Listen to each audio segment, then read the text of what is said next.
Xotinim telefon qilyapti. Ha, xotin. Ha, urishdamanmi?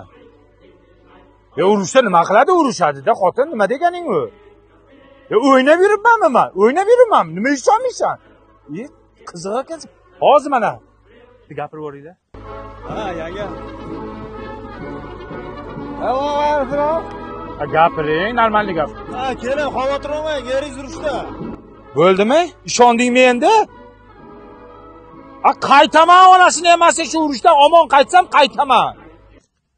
Bo'ldi, o'ldiravringlar onasini. Ahmoqsan-da, ahmoq. Shu 5 minut telefonni ko'tarmaganingda o'lgan deb o'ylab biz ketyaptik, ha? Hozir telefonni ko'tarmasam, xotinim meni o'ldirardi. Xotinni qo'lida o'lgandan ko'ra, nemis qo'lida o'lgani ma'qulmi? Ha, otinglar. Yada otma, mana yerdan ot, nasmert o'lay. Peshanadanmi? Ha, mana shu yerdan ot. Ay!